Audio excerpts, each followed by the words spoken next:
Hello everyone, welcome back to VRR tutorials. నేను కృష్ణారెడ్డి. ఈ వీడియోలో మనం చాలా సాధారణంగా తెలుగులో మాట్లాడుకుంటూ ఉంటాం. ఏమని? నేను ఇంతకుముందు టీ త్రాగేవాడిని, నేను ఇంతకుముందు కాలేజీకి వెళ్ళేవాడిని, నేను ఇంతకుముందు నాన్ వెజ్ తినేవాడిని, నేను ఇంతకుముందు టీ త్రాగేవాడిని కాదు, నేను నాన్ వెజ్ తినేవాడిని కాదు, నువ్వు టీ త్రాగేవాడివా? సో చూసారా, ఇవన్నీ చాలా ఎక్కువగా మనం మాట్లాడుకుంటూ ఉంటాం. నువ్వు ఆఫీస్కి బైక్ మీద వెళ్ళేవాడివా? ఇలా మనం చాలా ఎక్కువగా అంటే గతంలో అలవాటుగా లేదా ప్రతిరోజు చేసే పనుల గురించి మనం మాట్లాడుతూ ఉంటాం.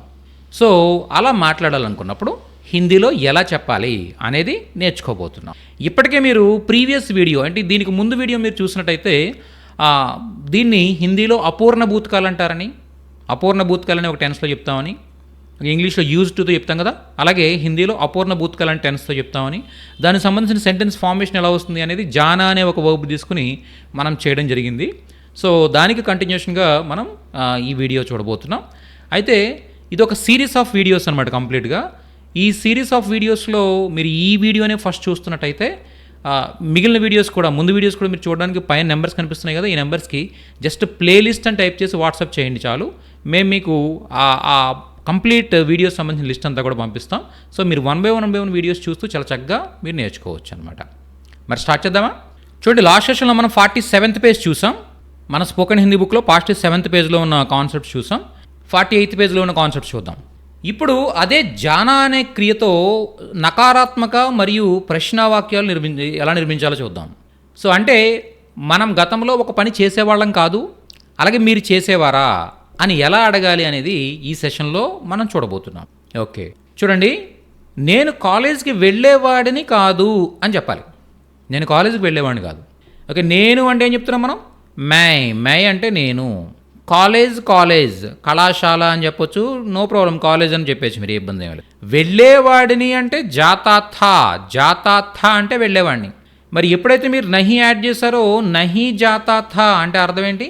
వెళ్ళేవాడిని కాదు. మే కాలేజ్ నహి జాతా, నేను కాలేజ్కి వెళ్ళేవాడిని కాదు అని చెప్తున్నారు. ఓకే, నెక్స్ట్, తుమ్ కాలేజ్ నహి జాతే థే. తుమ్ అంటే నువ్వు, కాలేజీకి. చూసారా, ఇక్కడ కాలేజీకి అని తెలుగులో అంటున్నాం మనం, కానీ హిందీలో వచ్చేసరికి కాలేజ్ అని అంటున్నాం. ఇక్కడ కో అనేది ఎందుకు యాడ్ చేయట్లేదు? కో అంటే కీ అని అర్థం కదా, కాలేజీకి అంటే కాలేజ్ కో అనాలి. కానీ ఎందుకు అనట్లేదంటే ఏదైనా ప్లేస్ గురించి మనం మాట్లాడుకున్నప్పుడు, ఏదైనా ప్లేస్కి వెళ్ళడం గురించి మనం మాట్లాడుకుంటున్నప్పుడు ఈ కీ అనేది యాడ్ చేయాల్సిన అవసరం లేదన్నమాట. ఓకే, నెక్స్ట్, నహి అంటే లేదు కాదు అని. జాతే థే వెళ్ళేవాడివి, నహి జాతే థే వెళ్ళేవాడివి కాదు. తుమ్ కాలేజ్ నహి జాతే థే నువ్వు కాలేజీకి వెళ్ళేవాడివి కాదు అని చెప్తున్నా. తుమ్ కాలేజ్ నహి జాతే థే నువ్వు కాలేజీకి వెళ్ళేవాడివి కాదు. నెక్స్ట్ చూడండి, అతను కాలేజీకి వెళ్ళేవాడు కాదు. అతడు కాలేజ్ నహి జాతా థా వెళ్ళేవాడు కాదు. కాలేజ్ నహి జాతా థా అతను కాలేజ్కి వెళ్ళేవాడు కాదు. ఓకే, మరి ఆమె అన్నప్పుడు ఎలా చెప్పాలి? ఆమె కాలేజీకి వెళ్ళేది కాదు అంటే ఇదే సెంటెన్స్ని, సేమ్ సెంటెన్స్ని ఏం చేస్తారంటే మీరు జాతి థీగా మార్చండి. అంటే ఆకారాన్ని ఈకారంగా మారిస్తే సరిపోతుంది అనమాట. అంటే ఆకి మాత్రాన్ని ఈకి మాత్రగా మారిస్తే సరిపోతుంది. జాతి థీ అంటే వెళ్ళేది కాదు అని అర్థం వస్తుంది. ఆమె కాలేజ్ నహి జాతి థీ కాలేజీకి వెళ్ళేది కాదు. ఓకే, వెళ్ళేవాడిని కాదు, వెళ్ళేది కాదు. ఓకే, నెక్స్ట్ చూడండి, క్యా తుమ్ కాలేజ్ జాతే థే. క్యా ఏమిటి? తుమ్ నువ్వు, కాలేజ్ జాతే థే వెళ్ళేవాడుగా. ఎప్పుడైతే మనం తుమ్ అనే సబ్జెక్ట్ తీసుకుని అది పురుషుడు అనుకుంటున్నామో అప్పుడు ఏం చెప్తాం మనం? జాతే థే, ఖాతే థే, పీతే థే, ఇలా థే యూజ్ చేయాల్సి ఉంటుంది. క్యా తుమ్ కాలేజ్ జాతే థే నువ్వు కాలేజ్కి వెళ్ళేవాడువా? క్యా తుమ్ స్కూల్ జాతే థే నువ్వు స్కూల్కి వెళ్ళేవాడువా? క్యా తుమ్ మాంసాహార ఖాతే థే నువ్వు మాంసాహారం తినేవాడువా? క్యా తుమ్ చాయ్ పీతే థే నువ్వు టీ త్రాగేవాడువా? ఇలా మనం ఈ వర్బ్ తీసి వేరే వర్బ్స్ ప్లేస్ చేసుకుంటూ చక్కగా ఓన్గా సెంటెన్సెస్ ఫ్రేమ్ చేసుకుంటూ వెళ్ళిపోతాం. ఇక్కడ మనం ఏం చేస్తున్నాం అంటే చూడండి, సెంటెన్స్ ఫామ్ చేయడం లాజికల్గా నేర్చుకుంటున్నాం, గ్రామటికల్గా నేర్చుకుంటున్నాం. అర్థమైందా మీకు? సో దీనితో ఏంటంటే మీరు ఎలాంటి సెంటెన్సెస్ అని కూడా మీ ఓన్గా మీరు ఫ్రేమ్ చేయగలిగే క్యాపబిలిటీ మీకు ఇస్తున్నాను ఇక్కడ నేను. కాబట్టి అలాంటి అంటే మనం బైహార్ట్ చేయాల్సిన అవసరం లేదనమాట. బైహార్ట్ చేయాల్సిన అవసరం లేకుండా చాలా చక్కగా మనం నేర్చుకుంటూ వెళ్తున్నాం. బైహార్టింగ్ సిస్టమ్ కాదు ఇది కంప్లీట్గా. ఓకే, లాజికల్గా బిల్డ్ చేసుకుంటూ వెళ్ళడం. ఓకే, సందీప్ కహా జాతా థా. సందీప్ కహా ఎక్కడికి, జాతా థా వెళ్ళేవాడు. కహా అంటే అర్థం ఏంటంటే ఎక్కడ అనే అర్థం వస్తుంది, ఎక్కడికి అనే అర్థం కూడా వస్తుంది అనమాట. కహా జాతా థా, కహా కహా జాతా థా అంటే ఎక్కడికి వెళ్ళేవాడు అంటే ఎక్కడ, ఎక్కడికి, రెండు అర్థాలు వస్తాయి కహా అంటే. నెక్స్ట్ వే బాజార్ జాతే థే. వే వాళ్ళు, బజార్కి, జాతే థే వెళ్ళేవాళ్ళు. వే బాజార్ జాతే థే వాళ్ళు బాజార్కి వెళ్ళేవారు.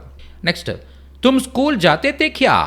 చూసారా, క్యా, ఇక్కడ క్యా అనే క్వశ్చన్ వర్డ్ని యూజ్ చేస్తాం. నువ్వు స్కూల్కి వెళ్ళేవాడివా, తుమ్ స్కూల్ జాతే థే క్యా, నువ్వు స్కూల్కి వెళ్ళేవాడివా, క్యా తుమ్ స్కూల్ జాతే థే, నువ్వు స్కూల్కి వెళ్ళేవాడివా. అర్థమైందా మీకు? సో ఈ విధంగా చక్కగా మనం చెప్పొచ్చు అనమాట. ఇంకా మరిన్ని ఎగ్జాంపుల్ సెంటెన్సెస్ డిఫరెంట్ వర్బ్స్తో. ఓన్లీ ఇప్పటివరకు మనం చూసింది ఏంటి, 46th పేజ్లో, అలాగే 47th పేజ్లో, అలాగే 46, 47, 48 ఈ 3 పేజెస్లో మనం చూసింది ఏంటంటే జానా అనే ఒక వర్బ్ తీసుకుని చూసాం. ఈ 48 పేజ్లో ఉన్న రిమైనింగ్ సెంటెన్సెస్ ఏంటి అంటే డిఫరెంట్ వర్బ్స్తో మనం చెప్తున్నాం అనమాట, డిఫరెంట్ క్రియలతో చెప్తున్నాం మనం ఇక్కడ. అర్థమైందా? ఫర్ ఎగ్జాంపుల్ చూడండి, పీనా అనే వర్బ్ తీసుకుందాం. మే చాయ్ పీతా థా. ఓకే, మే చాయ్ పీతా థా అంటే నేను టీ త్రాగేవాడిని. ఓకే, నేను టీ త్రాగేవాడిని. మే చాయ్ పీతా థా, నేను టీ త్రాగేవాడిని. ఓకే, అదే ఒక లేడీ చెప్తుంది అనుకోండి, మే చాయ్ పీతీ థీ, నేను టీ త్రాగేదానిని. ఎప్పుడు, గతంలో. ఓకే, నీవు టీ త్రాగుతావు. తుమ్ చాయ్ పీతే హో, త్రాగుతావు. చూసారు ఇక్కడ సెంటెన్స్. ఓకే, త్రాగుతావు అనుంది. త్రాగుతావు అంటే పీతే హో అంటే ఇప్పుడు నువ్వు టీ త్రాగుతావు అని అర్థం అనమాట. ఇప్పుడంటే ప్రస్తుతం, ఈ రోజుల్లో, జరుగుతున్న రోజుల్లో నీకు టీ త్రాగే అలవాటు ఉంది, నువ్వు టీ త్రాగుతావు అని అర్థంలో పీతే హో అని చెప్తున్నావు. అదే నువ్వు టీ త్రాగేవాడివి అని చెప్పాలనుకోండి, ఎలా చెప్తాం, పీతే థే. క్లియరా? అలాగే చూడండి, నీవు టీ త్రాగేదానివి. తుమ్ చాయ్ పీతీ థీ, త్రాగేదానివి. ఓకే, తమరు టీ త్రాగేవారు. ఆప్ చాయ్ పీతే థే, తమరు టీ త్రాగేవారు. ఆప్ చాయ్ పీతే థే, టీ త్రాగేవారు. ఓకే, నెక్స్ట్ ఆప్ చాయ్ పీతీ థీ, తమరు టీ త్రాగేవారు. ఒకళ్ళు తమరు అని ఎవరి గురించి అయితే మనం చెప్తున్నామో ఆమె స్త్రీ అనుకోండి, చాయ్ పీతీ థీ అని చెప్తాం అనమాట. ఓకే, అతడు టీ త్రాగేవాడు. వహ్ చాయ్ పీతా థా, అతను టీ త్రాగేవాడు. వహ్ చాయ్ పీతా థా, త్రాగేవాడు. ఆమె టీ త్రాగేది. వహ్ చాయ్ పీతీ థీ, ఆమె టీ త్రాగేది. వహ్ చాయ్ పీతీ థీ, ఆమె టీ త్రాగేది. ఓకే, వాళ్ళు టీ త్రాగేవారు. వే చాయ్ పీతే థే, వే వాళ్ళు, చాయ్ పీతే థే వాళ్ళు టీ త్రాగేవారు. చూసారా, డిఫరెంట్ వర్బ్స్తో ఒక స్ట్రక్చర్ని యూజ్ చేసి మనం సెంటెన్సెస్ ఫ్రేమ్ చేసుకుంటూ వెళ్తున్నాం. అతడు, ఆమె, ఇతడు, ఈమె, వాళ్ళు, వీళ్ళు.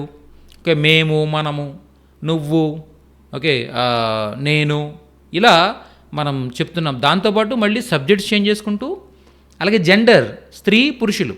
స్త్రీకి ఎలా చెప్పాలి, ఒక పురుషుడు చెప్తే ఎలా చెప్పాలి అనేది ఇవన్నీ కూడా మనం నేర్చుకుంటూ వెళ్తున్నాం లాజికల్గా. వే చాయ్ పీతీ థీ, వాళ్ళు టీ త్రాగేవారు, లేడీస్. నెక్స్ట్ మేము టీ త్రాగేవాళ్ళం. హమ్ చాయ్ పీతే థే, అందరూ జెంట్స్ అనుకోండి. హమ్ చాయ్ పీతే థే అంటే మేము టీ త్రాగేవాళ్ళం. మేము టీ త్రాగేవాళ్ళం అంటే లేడీస్. హమ్ చాయ్ పీతీ థీ. ఓకే, అతడు టీ త్రాగేవాడు. వ చాయ్ పీతా, టీ త్రాగేవాడు కాదు. ఓకే, కాదు అంటే నహీ పీతా థా. వ చాయ్ నహీ పీతా థా, అతను టీ త్రాగేవాడు కాదు. ఓకే, అతను టీ త్రాగేవాడా, క్యా వ చాయ్ పీతా థా, అతను టీ త్రాగేవాడా. నేను ఇంతకుముందు వ్యాపారం చేసేవాడిని. నేను, ఇస్కే పెహలే, ఇంతకుముందు. ఓకే, వ్యాపార్ అంటే వ్యాపారము. కర్తా థా, చేసేవాడిని. కర్తా థా, నేను వ్యాపారం చేసేవాడిని. నెక్స్ట్ నేను పొగ త్రాగేవాడిని. మే ధూమ్రపాన్ కర్తా థా. ధూమ్రపాన్ 49th పేజ్లో ఫస్ట్ సెంటెన్స్ చూడండి. మే ధూమ్రపాన్ కర్తా థా, నేను స్మోక్ చేసేవాడిని. ఓకే, సో ఇలా మనం 48 పేజ్లో ఉన్న కంప్లీట్ ఇన్ఫర్మేషన్ అంతా కూడా, అంటే నెంబర్ ఆఫ్ ఎగ్జాంపుల్ సెంటెన్సెస్ ఉన్నాయి. ఎగ్జాంపుల్ సెంటెన్సెస్ అన్నీ కూడా అర్థం చేసుకుంటూ మనం నేర్చుకోవడం జరిగింది. ఓకే, సో ఇప్పటికి మనం మన స్పోకెన్ హిందీ బుక్లో 48 పేజెస్ కంప్లీట్ చేసాం. ఓకే, ఈ 48 పేజెస్ ఆఫ్ ఇన్ఫర్మేషన్ వీడియోస్ మీరు చూసినట్టయితే ఈ బుక్ ఏంటి అనేది ఇప్పటికే మీరు జడ్జ్ చేయగలుగుతారు. మీకు ఎవరు చెప్పక్కర్లా ఈ బుక్లో ఇలా ఉంటుంది అలా ఉంటుందని ఎవరు చెప్పక్కర్లా. మీకు ఆల్రెడీ 48 పేజెస్ ఎవరైతే చూసారో మీకు ఆల్రెడీ కంప్లీట్గా అర్థమైంది ఈ బుక్లో ఎలా ఉంటుంది, ఎంత క్లియర్గా ఉంటుంది ప్రతి కాన్సెప్ట్. హిందీ నేర్చుకోవాలనుకున్నప్పుడు it is the best book for Telugu people అనమాట. సో బుక్ ఆర్డర్ అవ్వడానికి పైన నెంబర్స్ని మీరు కాంటాక్ట్ చేయొచ్చు. మీరు బుక్ ఆర్డర్ ఇచ్చినట్టయితే మీకు పోస్ట్ ద్వారా ఒక 5 to 10 డేస్లో మీకు బుక్ రీచ్ అవుతుంది. ఆల్ ఓవర్ ఇండియా ఎక్కడికైనా కూడా ఒక 10 డేస్, మ్యాక్సిమం 10 డేస్లో మీకు బుక్ రీచ్ అయిపోతుంది. ఓకే, సో అలాగే వెంటనే మీకు ఈ బుక్ వెంటనే మీరు చదవాలనుకున్నట్టయితే పీడిఎఫ్ అవైలబుల్గా ఉంది. ఓకే, మేము వాట్సాప్ ద్వారా మీకు పీడిఎఫ్ షేర్ చేస్తాం. సో దట్ మీరు చక్కగా బుక్లో ఉన్న కాన్సెప్ట్స్ అన్నీ కూడా మీ ఫోన్లోనే చూసుకుంటూ మీరు ఈ వీడియోస్ చూస్తూ ఖాళీ టైంలో ఆ ఫోన్లో ఉన్న పీడిఎఫ్ రిఫర్ చేసుకుంటూ కూడా చాలా చక్కగా నేర్చుకోవచ్చు. ఈ పీడిఎఫ్ అయితే వెంటనే షేర్ చేసగలుగుతాం మీకు, దానికి ఏమి టైం పట్టదు కాబట్టి వెంటనే మీకు షేర్ చేసగలుగుతాం. ఓకే, సో అలా బుక్ రూపంలో కానీ పీడిఎఫ్ రూపంలో కానీ మీరు ఈ మెటీరియల్ అంతా తీసుకోవచ్చు. ఓకే, చక్కగా మీరు ప్రాక్టీస్ చేయొచ్చు. ఓకే, అలాగే మీకు ఒకవేళ ఒక టీమ్ సపోర్ట్ కావాలి అంటే మనం ఒక్కరు కూర్చుని బుక్ ద్వారా నేర్చుకోవాలన్నా, వీడియోస్ చూడాలన్నా మోటివేషన్ రావట్లేదు, ఒక రోజు చూస్తున్నాం, ఒక 1 వీక్ మళ్ళీ గ్యాప్ ఇస్తున్నాం, దానివల్ల కంటిన్యూషన్ లేకపోవడం వల్ల ఉన్నో మర్చిపోతున్నాం, ఇలాంటి ప్రాబ్లమ్స్ ఏమైనా ఉన్నట్టయితే, అలా మీరు కంటిన్యూ చేయలేకపోతున్నట్టయితే మీరు ఆన్లైన్ క్లాసెస్ జాయిన్ అవ్వండి. ఆన్లైన్ క్లాసెస్ జాయిన్ అయితే ఏమవుతుంది, అక్కడ మేము మీకు లైవ్లో టీచ్ చేస్తూ ఉంటాం. మీరు ఎక్కడికి రానవసరం, మీ ఇంటి దగ్గర నుంచే కాబట్టి మీకు లైవ్లో టీచ్ చేస్తూ ఉంటాం. ఓకే, సో మీరు మాతో మాట్లాడొచ్చు, మీ డౌట్స్ మమ్మల్ని అడగొచ్చు, మేము మిమ్మల్ని క్వశ్చన్ చేస్తూ ఉంటాం. దాన్ని మీరు ఇచ్చే ఆన్సర్స్ని బేస్ చేసుకుని మీకు ఆ కాన్సెప్ట్ అర్థమైందా లేదా, అర్థం కాకపోతే దాన్ని ఇంకా ఎలా చెప్పాలి మీకు అనే దానిపైన రీసెర్చ్ చేస్తూ అప్పటికప్పుడు అప్డేట్ చేస్తూ మీకు అంటే టీచింగ్ స్ట్రాటజీస్ని అప్డేట్ చేసుకుంటూ మేము మీకు అర్థమయ్యే వరకు మేము టీచ్ చేయగలుగుతాం. సో ఇలా ఏంటంటే మీ మీద స్పెషల్ ఫోకస్ తీసుకుంటూ చేస్తుంటాం కాబట్టి మీకు ఒక ఇంట్రెస్ట్ ఉంటుంది అనమాట. ఇంక మిస్ అవ్వాలని అనిపించదు ఇంకా. ఓకే, సో అలా చాలా చక్కగా మీరు క్లాసెస్ ద్వారా నేర్చుకోవచ్చు. అలాగే మీతో పాటు నేర్చుకునే చాలామంది ఉంటారు కాబట్టి వాళ్ళందరూ అడిగే డౌట్స్, ఓకే, వాళ్ళు పెట్టే ఇంట్రెస్ట్, అదంతా మనల్ని మోటివేట్ చేస్తూ ఉంటుంది అనమాట. మన ఇంట్రెస్ట్ వాళ్ళని మోటివేట్ చేస్తుంటుంది, వాళ్ళ ఇంట్రెస్ట్ మనల్ని మోటివేట్ చేస్తుంటుంది. అలా చాలా మంచి ఎన్వైరన్మెంట్ని మనం క్రియేట్ చేయగలుగుతాం ఆన్లైన్ క్లాసెస్ ద్వారా. సో అలా ఇప్పటికే కొన్ని వేల మందికి ట్రైన్ చేసిన ఎక్స్పీరియన్స్ మాకుంది. ఆన్లైన్ క్లాసెస్ అయితే ఎవ్రీ మంత్ 5th అలాగే 25th బ్యాచెస్ స్టార్ట్ అవుతున్నాయి. సో ఈ మంత్ స్టార్ట్ అవబోయే బ్యాచెస్కి అడ్మిషన్స్ జరుగుతున్నాయి.